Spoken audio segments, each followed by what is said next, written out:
Today on the Rights and Wrongs podcast, I am joined by Jerry Barmash, who is an experienced radio journalist, radio anchor, and the host of the Here Now the News podcast.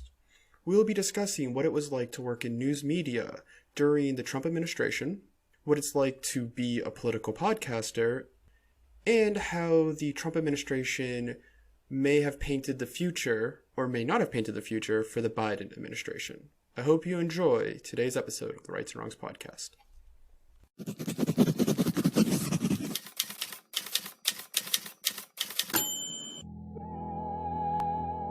Welcome to the Rights and Wrongs podcast, the podcast where we talk about rights, privileges, and misconceptions. Today we're going to be talking about news media and the evolution of everything. I'm joined by Jerry Barmash, who's the host of Here Now the News podcast and has 30 years of experience in journalism himself. I'll let him introduce himself. You wanted to go, Jerry?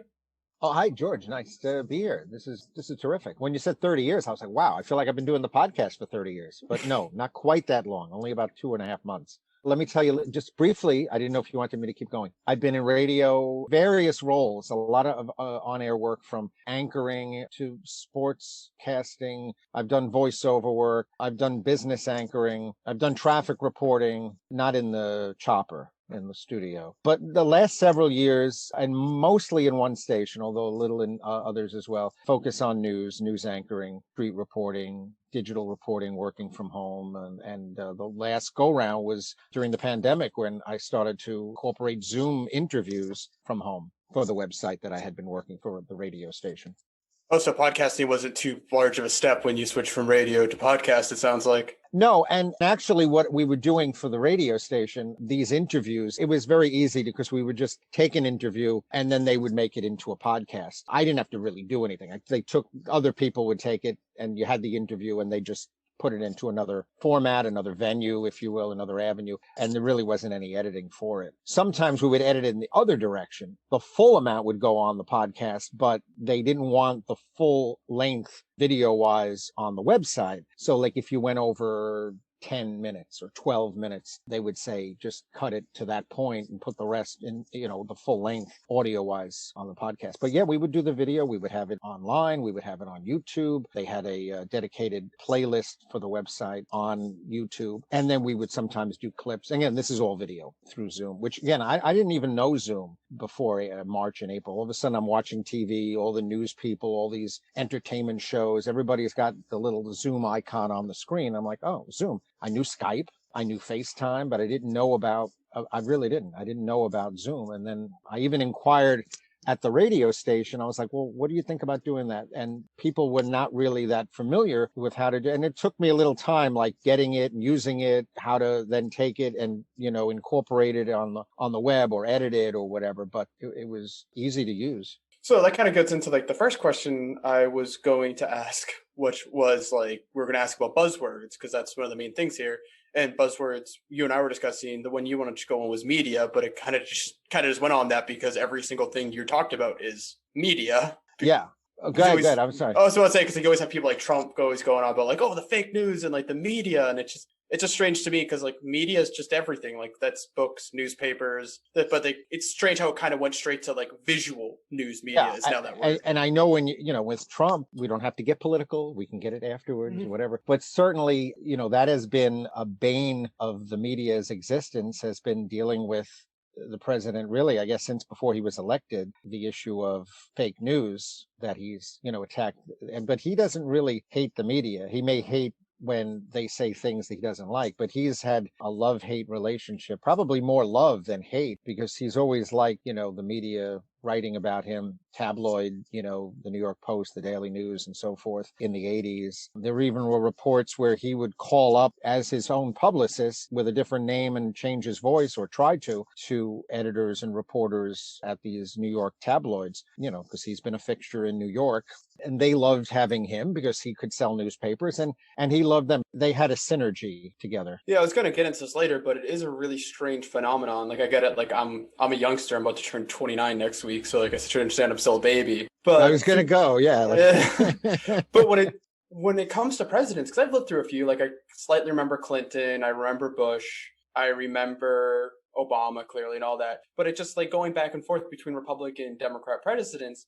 I never remember a president on the news live as much as Trump. It's so strange that, like, if I was thinking back to Bush or I was thinking about Obama, it didn't matter your political feels. If the president was on, everyone stopped and listened. Right. I mean, and especially, I'm not sure if you're talking about in the campaign, but the campaign in 2016, 2015, really even, CNN would run his rallies, his campaigns constantly. And to the point where I don't remember when, if it was in 2015 or probably into 2016, they pulled back. The president of CNN decided this is not, and you got this later on as well, where it wasn't newsworthy. It not only wasn't it newsworthy, but it was going in the opposite direction. He was attacking and making these, wild claims and accusations and things like that. And they ultimately decided, they would either start by taking the rally or the address or whatever, or they would wait and then they would dip in when there was some important announcement. And so that say whatever you want about President Trump, but he is a master manipulator of the, wait for it, buzzword alert, media. Yeah. I mean, he knows how to play the media. And like I said, he's been doing this since he was, real estate mogul, I guess is the word, in the 70s, or well, more in the 80s. Then that's kind of when his popularity, his brand floated in New York. No, because it is crazy when you actually look back to like 2015 and 2016, that I remember when he first got elected and before he got in, and we actually got to learn his policies and listen to what he's actually saying. Like, I was fascinated by him because it's like, oh, there's this guy that's not a politician. I'm like, I'm curious about Trump and what's going on there. But he was like all over the place. But come to think about it, like a lot of friends that like became really super pro of him, it was also kind of hard because he would say one thing one day, say something the next different day, and then depending on which one you heard, right, it feels like how people loved or hated him. So like he always knew how to play that. Right. Well, there was, from the beginning, and he always modeled himself and labeled himself not just as the outsider.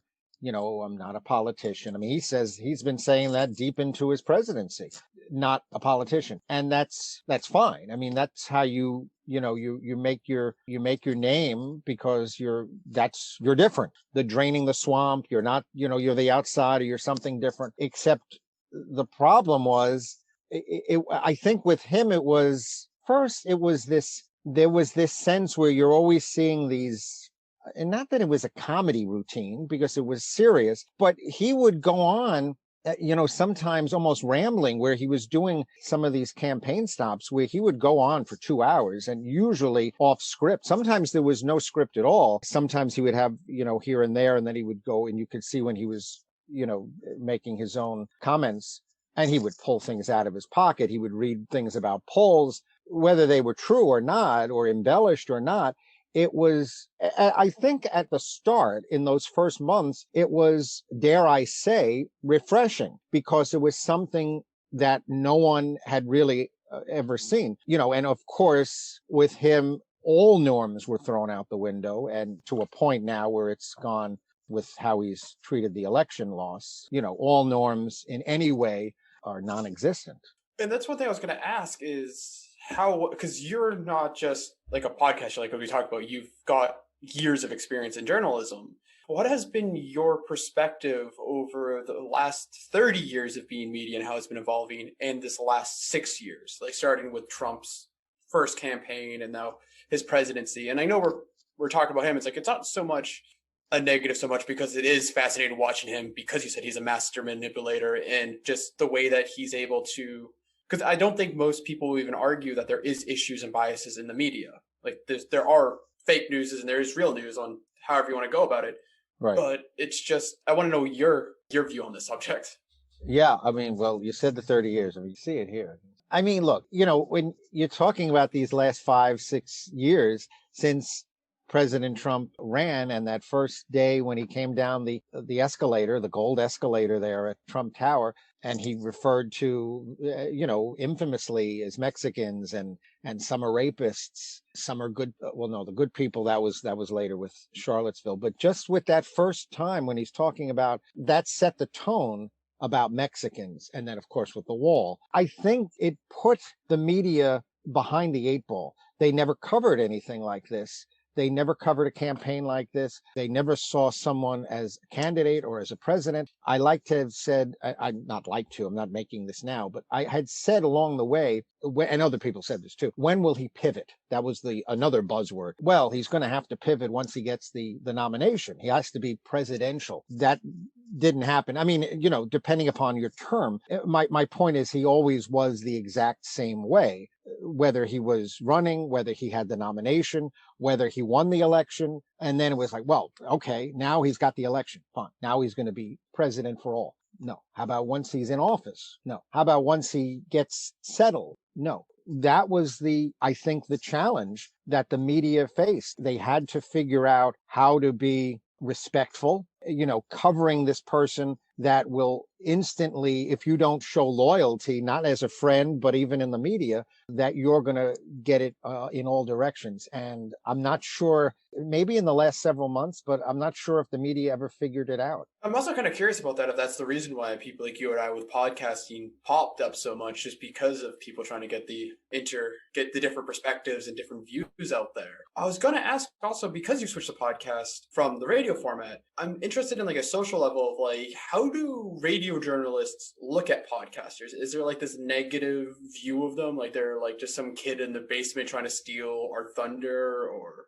I think that podcasting has grown, obviously. I think this year it really has blown up with the pandemic. I think, a lot of people are home. A lot of people have the ability to do it at home, whether they're just using, their earbuds and, you have a microphone right here. I mean, you can just do it like that. There's different services. There's audio, Audacity, free. Audio editing. So there's a lot of ways you can do it now, and people are home and they're looking for things to do and ways to use their voice. And like you said, they're happy, they're sad, they're upset, and a lot of it with what's going on with the presidency in either direction, left, right, middle, whatever it is. So yeah, I think that there's a lot more ways to or need to express yourself, I think. As far as, the radio industry, I don't think they look down at it. I don't know. I mean, maybe it depends upon, like with anyone else trying to get listeners, who is it? Who's doing it? How many shows or how many episodes have they done? Maybe they look at the bio and see, who this person really is and what that background is, I suppose. I don't think that they look at it as an umbrella and say, well, that person is doing a podcast. Forget podcast. We're radio. We could go into a whole thing about radio and the lost art of radio. I think it also might be a good thing for radio as well, because podcasting has gotten people back to getting their information from an only audio source. So it's probably like, it might be even radio might be now stealing, because like you said, you worked for a radio station doing a podcast, and this might be a way for radio to start getting viewers back away from the television.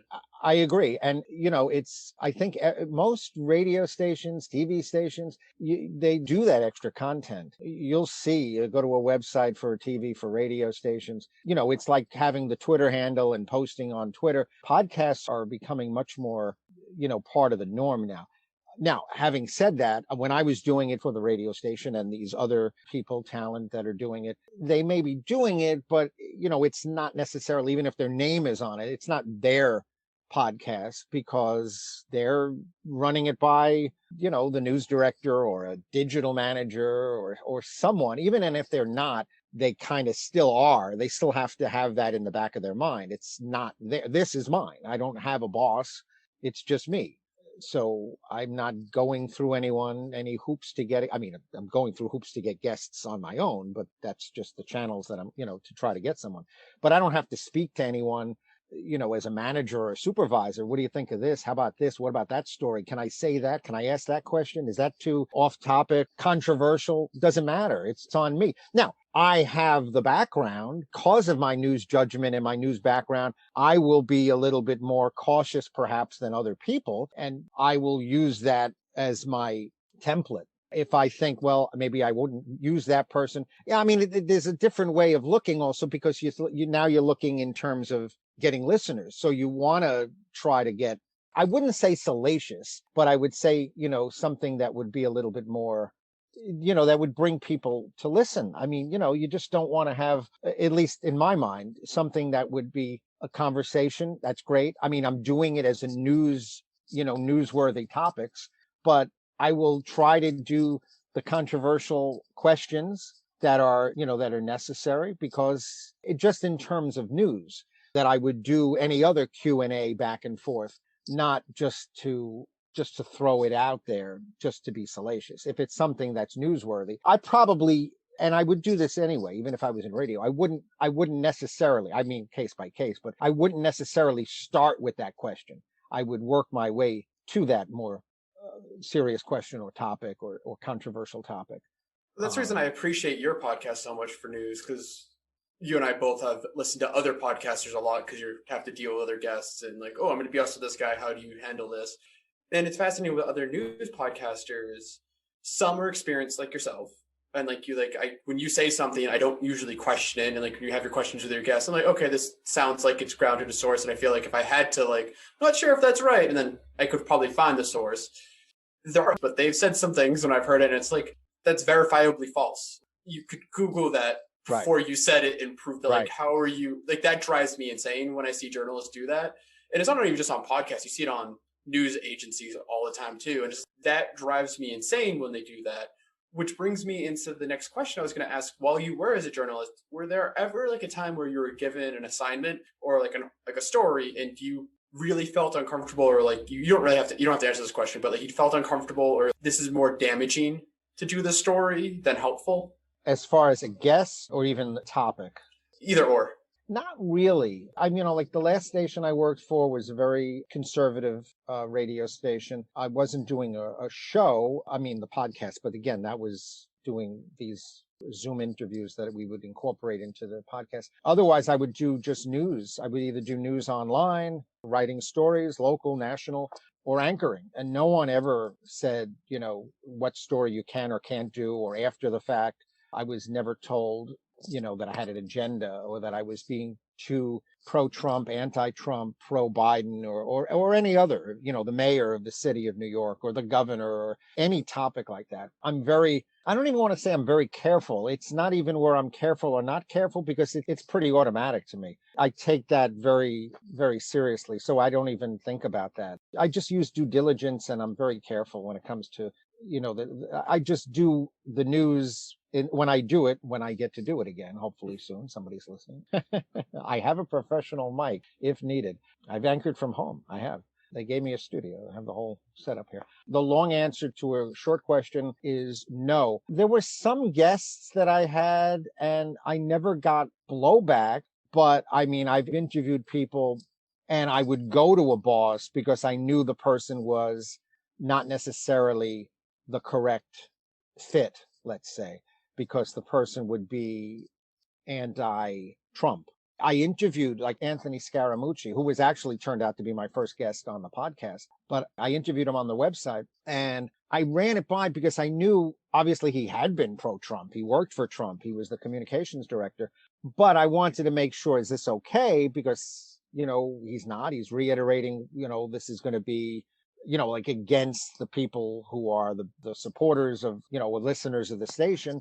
But that was it. I mean, it was not even questioning. It was just saying, confirming basic what I was saying. Yeah, fine, do it. And that was the end of it. And there was never a text, of any sort. Why did you do this? So it never, there were no issues about doing it. Once it was done, it was done. So yeah, that's it. I mean, there was never a question mark about why. Well, I'm just curious, just because I've never had a producer or anything like that. And it's just when I do listen to some of these other radio shows or news on media, or listen to other podcasters, and some of those podcasters have full production teams with them. Like some podcasters are basically news studios.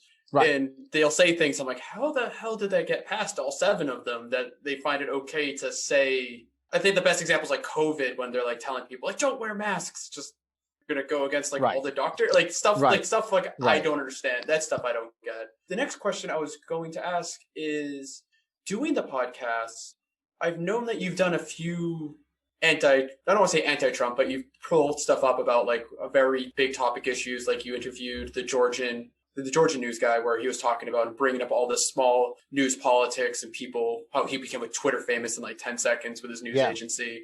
You interviewed the weather girl from Fox, who has a rightful grievance against Governor Cuomo. Not like just Yeah. for that issue, she has a rightful one. If people aren't familiar with what I'm talking about, it's what's the weather girl from Fox, like she lost her family because the issues of how Cuomo was handling. Janice Dean, who's a meteorologist for Fox and Friends in the morning, and she lost, sadly, it's a sad story. I mean, she lost her in-laws to COVID early in the pandemic. They were both in two different nursing homes in March when it was at the worst in New York. And within 2 weeks, late March, early April, they died. Now, she has made it a mission since then. So we are, 8 or 9 months since then, something like that, to go after Governor Andrew Cuomo of New York in any way she can. Interviews, tweets, multiple times. The issue is at the beginning in New York when the pandemic hit. So I guess we're talking about right at the end of March for 6 weeks, there was a policy in place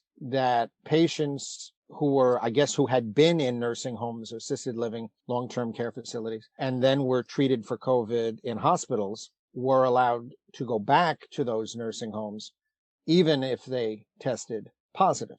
This was in the time when her in-laws died. And then it was reversed 6 weeks. So middle of May, I guess it was. By that point, I think it was around 6,000 patients had been brought back with COVID. And she claims that there are numbers that she told me. I interviewed, and in it she said she considered it a cover-up because there are numbers that are not being given that are correctly and accurately showing the numbers of COVID patients that died.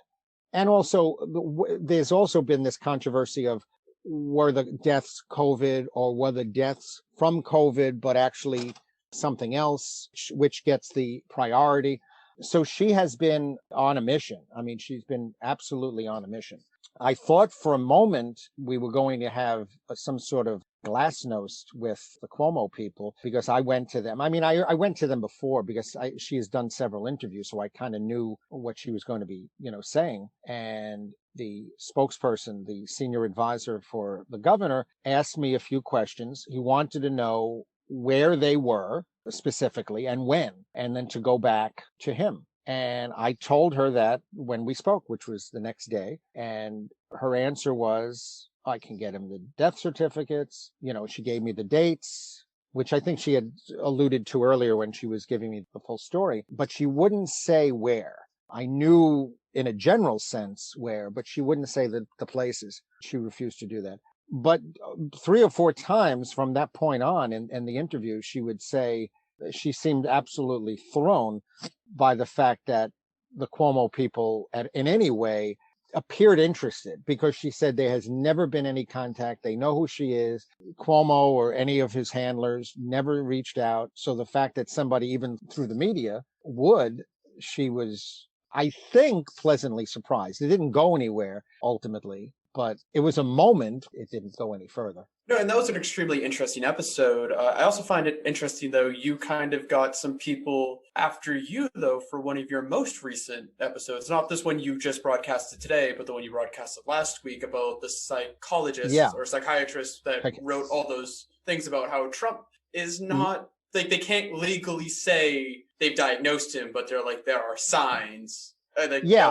The last 2 episodes are a little dichotomy. I mean, the new one is Simpsons writer doing a nice little profile of him, end of year, take a breather. And one of the reasons I needed to take a breather is last week I did an episode with a psychiatrist who, I mean, for all intents and purposes, I think the word she used was assessing Donald Trump. And it's not new because she and 35, I think, mental health providers had done a book, The Dangerous Mind of Donald Trump. And that was in 2017. That was as soon as he came into office. So that was from that several months, more than a year of the campaign. From what they saw then, they put out all of these essays, and she was one of the editor on the book.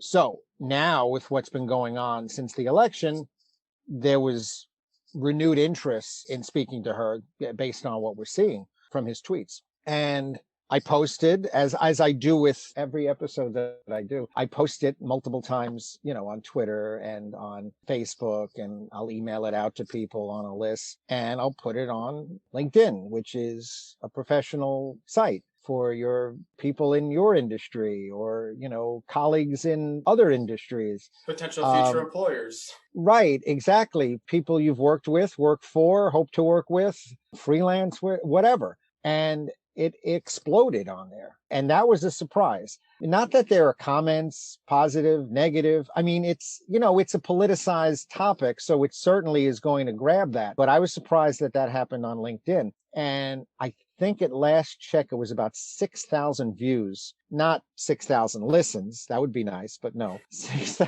6,000 views just to the post. And most of them, I think, literally just saw what I wrote, introing the link. And not one of them, but every person basically of the 125 comments were not my connections. And what happened is, I'm fairly certain of this. What happened was I don't know if I have just one, but there's one person I know who left a comment is a pro-Trump person. He's actually running for office next year in New Jersey, and he's very pro-Trump. And so he left a line on there, and that seemed to open the floodgates because his connections, who are not mine, left comment after comment after comment, and they're still leaving comments, a week later. But that first day was, and I tried to respond to a few because I felt, first of all, I feel like it's good to have the give and take, just like you do. So I thought that it was helpful to be engaging with people. And the other thing, which I thought was more of an issue, was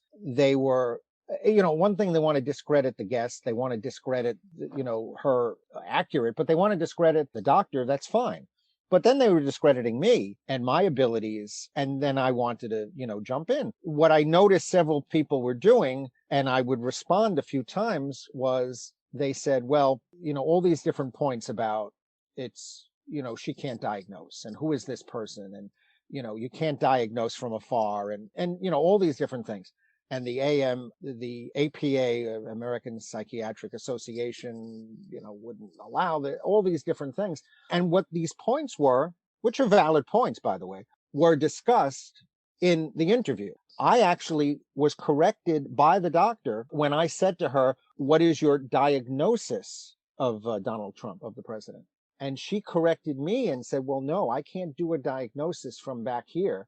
I can give an assessment, but for a diagnosis, you have to be in person, you have to sit there, you have to know his, the history, whatever. So she made the point, and I wrote that, a few people, and I said, it's one thing if you want to give criticism, that's fine. But, this, and this was addressed in the interview. So it would be beneficial. It would be helpful. I'm not saying it's going to change your mind, but at least listen to the interview before you're going to criticize. One person, again, I did this a few times. One person did, to his credit. He wrote me thereafter and he said, I've listened, and here's my whatever assessment, or I don't know if it was assessment, because that's what, maybe that was a takeoff on what we had said. And there were literally 7 bullet points, literally had bullet points, 7 bullet points all the way down. And it was, it's all, each one, and several of the people had written, if I'm doing this with a doctor assessing Trump's behavior, condition, whatever you want to call it, then I'm waiting for you to do the same with Biden. And dementia was mentioned several times. And it's not the point. It's not about, well, and people are like, well, what about him? What about the public? What about dementia? What about him? And I tried to write back. I said, well, but that's not really the issue here. The American people actually know what they're getting from the president-elect. They saw him. They know flubs. They know this. They don't know if there's any secret things that are wrong, but they know the way he is. And they were willing. They were willing to take the chance between how he is now, what they get from the vice president, and most importantly, they'll take that over what they've got right now. So all of that was placed on, on the platter, on the table, and they were aware and they voted. So it got to a point where I realized, and I had spoken to a friend or two, and I was reading a few of these. Finally decided that I'm not getting anywhere. I mean, I can't keep writing and writing and replying and replying. So I just stopped. I'd see them pop up on my phone. It got so crazy where you couldn't even find them. They were like replies to replies to replies. It's unfortunate, but that's really what we're in right now. So the reason I'm smirking is, if people that are watching, my audio listeners don't know that I'm smirking when you're saying this, it's because I'm having flashbacks to my own experience as a podcaster, because I deal with the same thing where, from Twitter, it's like before I have a guest on, I'm like, hey, because I do these live for anyone that wants to come in and maybe ask a question for my people listening to the pre-recorded version. And I'll send them an invite on Facebook, and I'll do it on Twitter. And sometimes people will go on there and they'll read what my article is about. Especially when I was doing those against warrior mindset or veteran hiring practices in the law enforcement, I'm like, these are issues within the society. It's just because certain things I go into, and I understand when it comes up, people go oh, you're going after veterans and stuff like that. And they're like, well, how dare you go after that? The real, people will start going on the real issue is that 70% of murders presented by 15% of the population. And it's okay, that's a very racist thing without a lot of undertone comments right there. But it's also understand you go in the comment, and it's and then I'll say okay, but that do a response, and if you do a proper response with a methodology, using your research, citing the stuff. And a lot of times people will always put, I'm not sure if you deal with it see it on LinkedIn, but on Facebook you always hear TLDR, which just means too long didn't read. And so that really means I gave out a nice formal response. You just want to throw a snippet of a poll at me without any proper context. And it's very interesting how we're doing it. I've talked with episode 8, I was sitting down with a social psychologist, and we were talking about how people just snip into these groups. But also Americans don't I don't want to say Americans in general, but in American politics, people don't seem to understand research methodologies, or they'll see the headline of our podcast or our episode and the article, and they automatically assume where we're going at, or obviously we're wrong. It's maybe you should just listen to it, like you said, listen to it, see our points, then argue with us. We're not saying we're perfect in our stuff. Yeah, no, absolutely. And that's the frustrating thing. And I think, the problem is the Trump supporters are very fervent. And I've seen it. I've covered Trump rallies, didn't go in, but you would see the Trump supporters outside protesting. And they have been, and it's great to be, for your candidate and for the president. But, now it's going to get, I'm not saying the LinkedIn people, but it's going to get worse and worse as the president each day doubles down. And that becomes, where we get into this danger situation. So when they are holding on to this, he's got until January 6th. And by the way, once it's January 6th, that you think everyone is going to turn around that's a Trump supporter, or Trump for that matter, or the Republicans in the House, they're all going to turn around and say it's over? I don't think so. And I don't think that the president is going to concede. That's another one of those pivots. I don't think we're getting that. This is so deep in now that we're entrenched in this, and the president has done, so much now to jeopardize not just, I mean, I think he's trying to jeopardize democracy with all of this, that you can't turn around and say, hey, all right, it's over. Congratulations. The man won it's over. I don't think he can do it. A lot of people who know a lot more than me, who've known him, have said that he is not capable of that, which again goes back to the psychiatrist. She had very interesting things to say. And I wish those people would, and like I said, the person who I mentioned, listen to it, see what you think, listen to it. And you cannot change the people's minds who are so, let's go with passionate, so passionate about this person. Maybe not the 74, 75 million are still passionate, but even if it's 40 or 50 million, that's a lot of people. Well, the thing I also find fascinating that this is the episode that people are wanting to go after you for yours, is it was a very well done episode. But when she was on there, it didn't really seem when she was talking about it, it didn't seem controversial when she was talking about it. She wasn't trying to make broad claims. She was says I can't diagnose from afar. She was making clear this is just from what we're seeing. People are saying it's illegal for what I'm doing, but it's actually not because of this. This is just where we're making observations. But she even makes the point, it's just people are getting mad at me because I'm doing this. But she's it be against she's part of a psychologist or a social psychologist. Stuff. We're supposed to be here for the mental health of people. But having this man as president doing this stuff and me not speaking out about this for democracy is me going against my Hippocratic oath. Exactly. And it was, and she felt that, and I brought this up to her. She felt that in effect that she had a duty, as an American citizen, as somebody who's, 15 years or more as a psychiatrist. She's worked with violence prevention, outreach prevention with prisoners at Rikers Island in New York. So she's dealt a lot with that. I mean, I agree with you. I didn't listen to it and think, wow, this is going to be controversial. Wow, there's stuff here that I wonder. I really didn't think that. I mean, yeah, you could see people who are so, locked in to the president's beliefs, then yeah, this is, they don't want to hear that. So I was expecting more backlash from your Como one, because the fact that you did have someone from the governor's office come and go on you, it's like, I was waiting for like a reprieve, because this was before we first talked for the pre-interview before we got this, and I'm like, I was waiting for like the next episode after that for like you to have like a reprieve and like a lawyer's notice. Like that's where you expect this kind of thing. But that one just seemed to blow over on the case. But like me studying criminal justice and human rights and all that, and like politics, I'm like, that's the one that would seem like to be the landmine. You strive over this one, which is just it was a very casual conversation.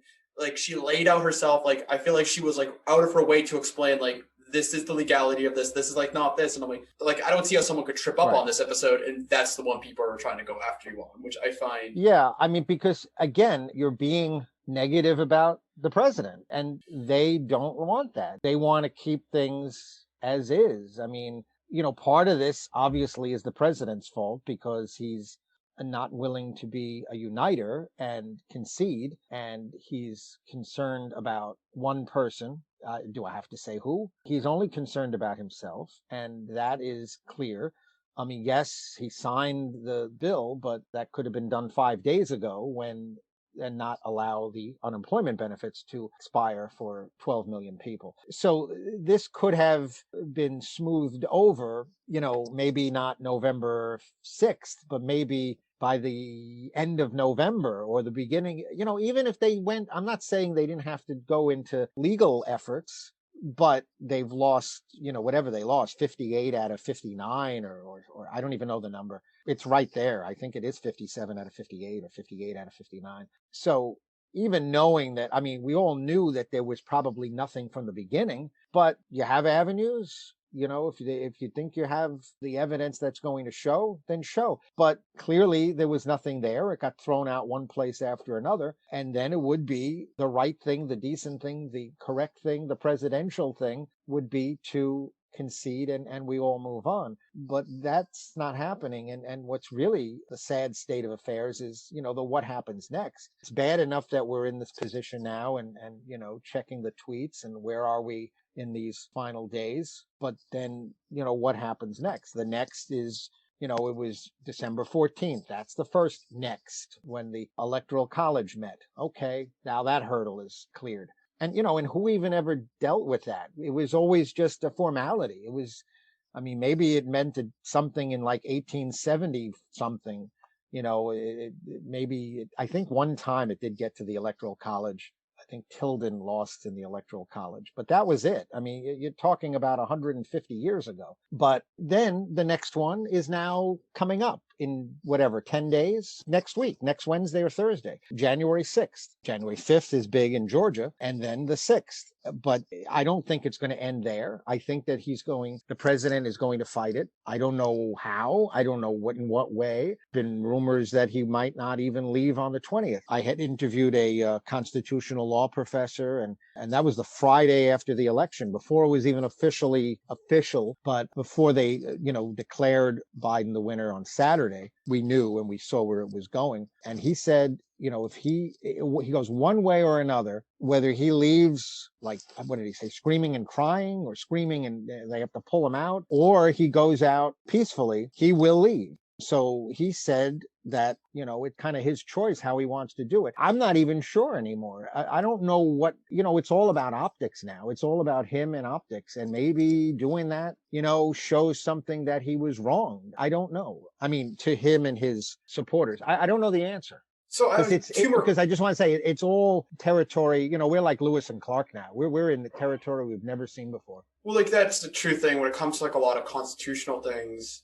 We could go on a whole nother episodes about this, but I think it's also very fascinating how many Americans don't realize the difference between customs and law when it comes to presidential stuff. Like I was talking long before the election ended, I was kind of scared of Trump judge packing the judicial court. People means like he could add judicials. Like no, the nine's nine. It's like nine is because, like, if you go to the history, originally there were six under Washington because he just chose six, and then you had five because John Adams, being a lawyer, is like, I don't trust six judges up there ever agreed. You can get judge locked, so he dropped one because he didn't feel he had the right to add one. Then Right. Jefferson got in, and Jefferson's like, no, I'm adding the six back, but now we have a seventh district court. We'll add a seventh to add two, to have an equal judge for every district court. Then Andrew Jackson added two more district courts, and that's how we got to nine, and that's where Right. we've been ever since. Right. Because no one, even though we had more district courts, I'm like, it was basically, we had a tradition of adding to our district courts. We didn't do it after that, but people don't realize that, like, FDR tried to add five more judges. Right. So there's a precedent because it has happened, but you're talking about 200 years. There's no number nine in the Constitution, so it's Right. fascinating how people, and a lot of stuff that Trump's doing, people are going like, oh, every president's done that, and I'm like, yeah, but that's customary. Like, people forget that it was like, what, the 27th Amendment to the Constitution that we limited 2 terms to the presidency? Right. I mean, obviously after FDR, they put that in place because they didn't want a monopoly taking place at 1600 Pennsylvania Avenue. You know, and the other thing is that's been brought up. I brought it up with the constitutional lawyer. I brought it up with the psychiatrist, Dr. Bandy Lee, is the 25th Amendment. And people are tweeting it. In fact, just recently, it was trending. And I was like, oh, what else can be said by the president that is now causing him? So yeah, the 25th Amendment gets special treatment on Twitter. And I'm like, well, what else can he be tweeting that's causing that? And that was when there was talk about having martial law, overthrowing in several states with Michael Flynn, getting rid of the election machines and starting over in those 4, 5, 6 states. And we're at the precipice of some, you know, real serious stuff. I mean, needless to say, a constitutional crisis. So I do have 2 more questions for you. Before that goes, I'm going to open up the live chat for anyone that's an audio listener and not on the live. I open up a few minutes for any guests to ask a question for me or Jerry. While we're doing this, I was going to let Jerry, if you want to talk a little bit about your podcast. Yeah, so my podcast is Here Now the News with Jerry Barmash and Will Without. I think you could find it either way. And it's on, I'll do my voiceover voice. It's on major podcast platforms across the country. Now, yeah, you can find it on iHeart. It's on Apple Podcasts. It's on Spotify. It's through Anchor.fm where you do it and you can just do it all yourself. And then they distribute it to the various sites. The one that I have on separately, I put it in is iHeart, but there's like 7 or 8 that it's on. And I've been doing, for the most part, one-on-one interviews. As I said, the first one was with Anthony Scaramucci. I wanted to get like some buzz for that first one, and it worked. It generated nice word of mouth, ear. You know, it generated nice, it got good listenership for the first one. So grateful for that, you know, to take the plunge with somebody who had a lot to say. That was the end of October. End of October or middle of October when we recorded it. It was somewhere between Trump with the COVID diagnosis and obviously before the election. And its range. I mean, we mentioned the Janice Dean one about the nursing home issues with New York, the constitutional law professor. And then I just did an interview with Michael Price, who's longtime Simpsons writer and co-creator of F is for Family. That was a little different. I just wanted to do an end of the year. And since I haven't done it for more than 2.5 months or so, I wanted to just do just a fun little entertaining. It would be like a puff piece, I guess. Although we did a few serious questions about the cancel culture and changing the voices of, you know, like Apu is the famous one. They no longer have Hank Azaria doing it. Actually, they think they canceled. No, I don't know if they canceled it completely, but that was the first one that started the cancel culture, I think, with the TV shows, Cleveland on Family Guy and stuff like that. I did a Alex Trebek tribute. I spoke to a few people, including Bob Eubanks. I mean, that was a nice surprise. I got to speak to Bob Eubanks, Newlywed Game, and many other shows. And next week, doing an interview, sort of a Black in America, where it is now and going into 2021, famous pastor of the biggest African-American church network, Impact Network, out of Detroit. And, you know, we talk about the disparity of COVID cases for Blacks, the worry for Blacks to get the COVID vaccine, where he sees the Biden administration. And we did do it a few weeks ago, so it may be a little slightly dated in terms of the cabinet hirings and so forth, but that's a good interview. And we talked a lot about Trump. That was after the election and before all the continuing issues with that. But yeah, so, and where we go after that, I don't know. I mean, it's kind of a week by week thing. So I really do enjoy your podcast. It's one of the few that I try and get every week when it's there for news. And the one reason is I'm trying to learn how to emulate you for you're really good when you have you don't really put yourself too much in the interview. And what I mean by that is like you kind of let your guests do it. Like seeing Jerry like how you are now, this isn't you on your podcast. Like you've got a lot of your own views, and that's where you're the guest in this. But it's very interesting because you've had some slightly conservative people on, you've had very liberal people on, and you always give everyone the same fair shake. It's always just let them speak, and you always ask and that's the reason I enjoy it, because I don't feel like I'm being pushed down one way or another. And when you do present like these are the news art issues that are happening like this week and stuff like that, I don't feel like I'm getting shoveled one way or the other, for lack of a better term. And that's the reason I really enjoy it. For my recommendation for media also is, if you enjoy that kind of news and you're trying to find stuff more in Europe, there's actually a podcast called A Spoonful of News by Hamish Hallett here in the United Kingdom. And he does a very similar thing where he just takes a bit of what's going around the world, in the UK, Asia, whatever it be at that moment, and he tries to focus on the biggest news articles of that week, and then try to get deep and expand it, give people like names and like where to look out for more. It's like, you might not have heard of this because depending on, let's be honest, depending on what news agency you are, no matter how good you are, there's things that you miss.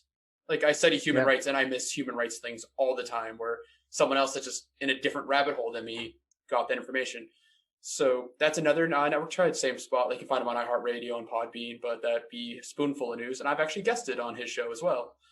He sent me a request to guest on his as well.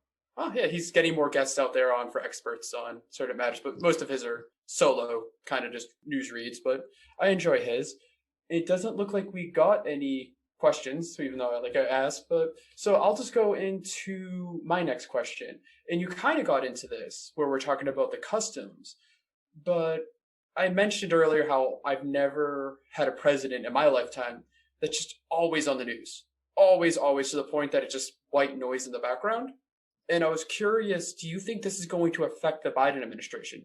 Because we're so used to, I don't want to say ignoring the president, but just like half listening, or at least that's just me. Like I just hear Trump's voice and I'm like waiting for key words, but I just kind of lull in and out of it with my consciousness. I think it's a very good question, because we are, as I said before, the media being manipulated, and you're so trained. I mean, now you're trained to see, what has he done? What has he said?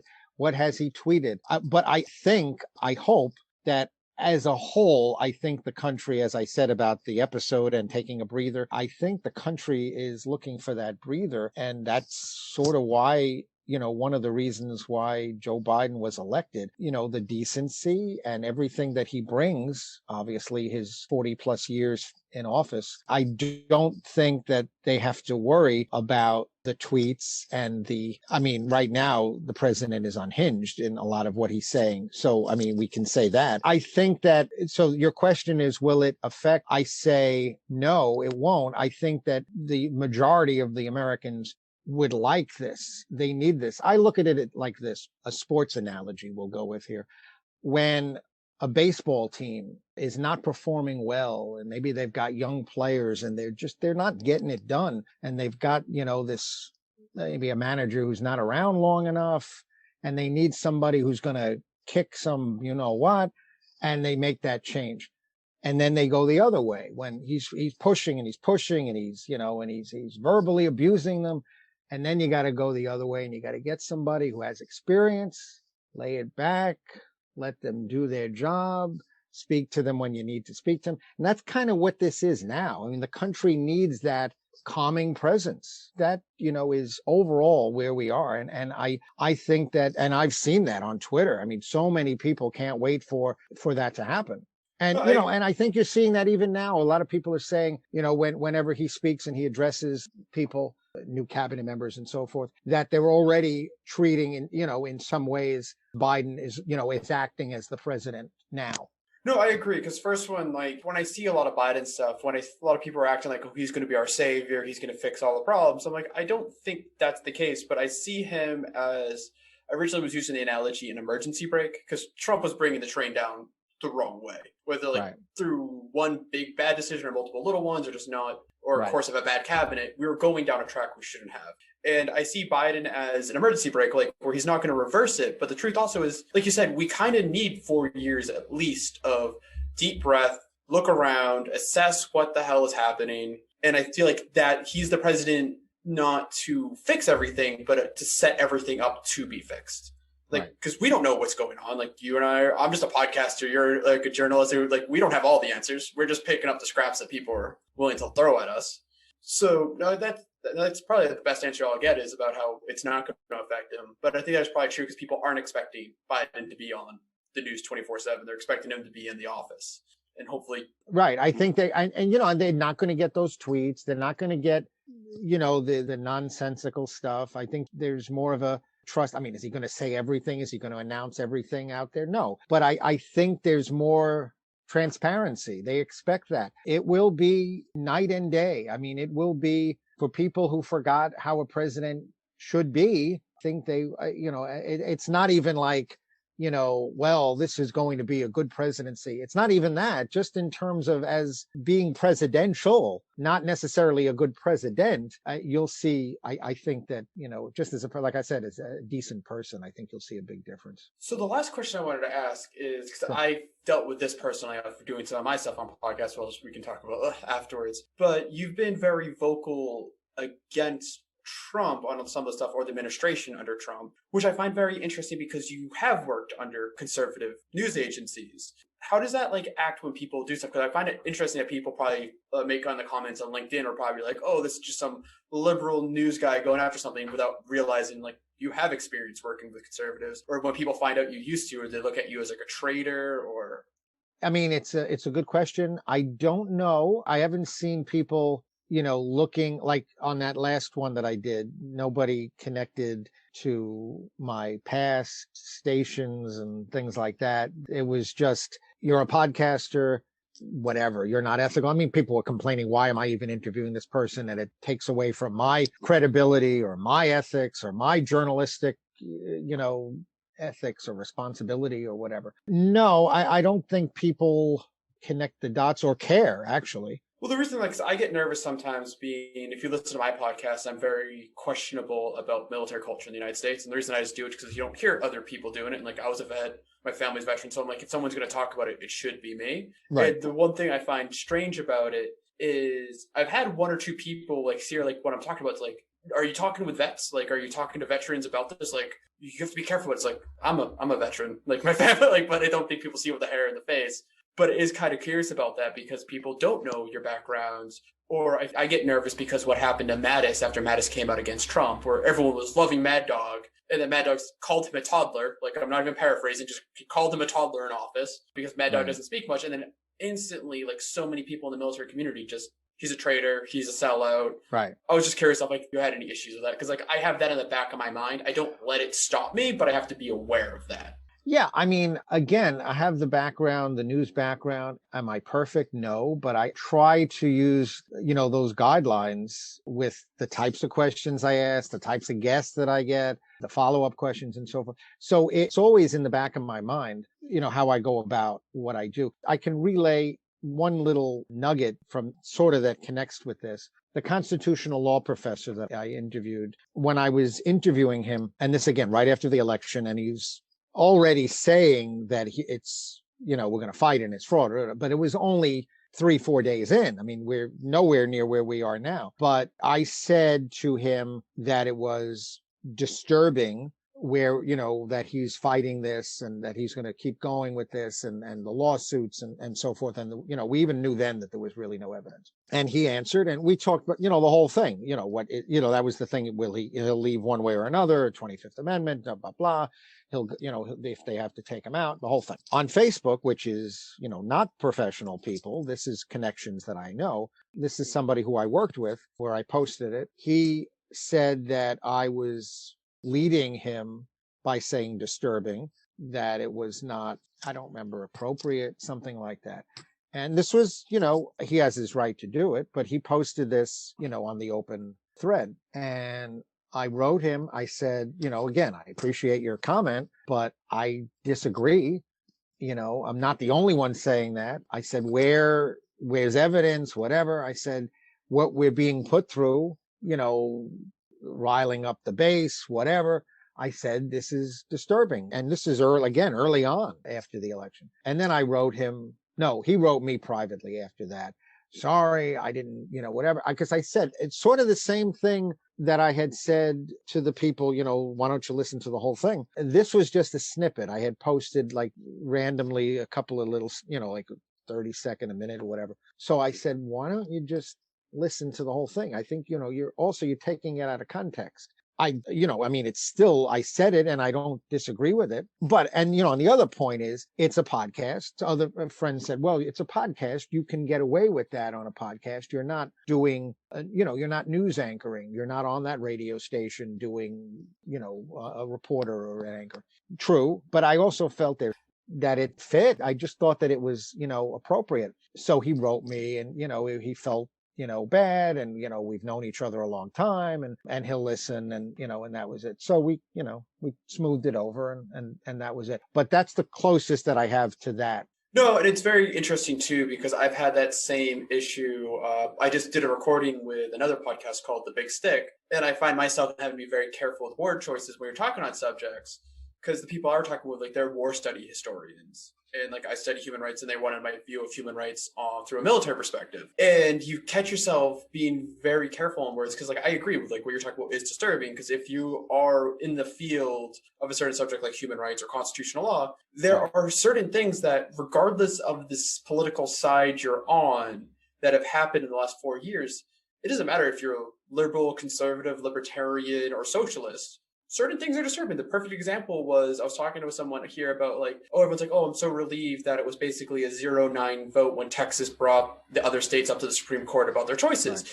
And I said, it was disturbing that it was even brought to the Supreme Court. And people go like, what do you mean by that? I'm like, this is literally one state trying to force other states to do what that state wants. It's like, the fact that was even seen, I can't think of a better word if you understand law. Like, if people like study constitutional, that is disturbing. Like, I don't know another word. So I get where you're coming from. Right. And that's probably where you're coming from. It's just like, yeah, I mean, I'm looking at it at face value, but then I'm also looking at it, what it means, the supporters. Is there a possibility of violence? Hopefully not. It's all of this. And that's, again, in those first days. And yeah, I mean, and it just seems that it was on a path that was, I said disturbing, but the psychiatrist said that he has been dangerous, was the term that she has been using. Yeah, and like, that's because that's the problem too. And that's one reason I wanted to create this podcast we're speaking on, is I found that like a lot of political podcasts will talk on the lower level of politics, and then other podcasts will get into the higher level, where what we're talking about is basically common sense stuff. But the middle ground where stuff is like, there's enough acknowledgement of certain laws or stuff like that, where it doesn't matter where views are. There are just certain things that are wrong. But where that level is, where things are wrong, it's interesting how, depending on social groups, education, field to study, where that level of just accepted fact moves to. Right. And that's where it's what's fact and what's opinion. And I find that interesting as a podcast journalist, like, because you're trying to ask people these questions. Mm-hmm. We're coming to the end of the podcast, though. I did want to end and ask, did you have any final thoughts that you wanted to cover, or something that we didn't cover you wanted to speak on? No, I think we covered it all. Thank you.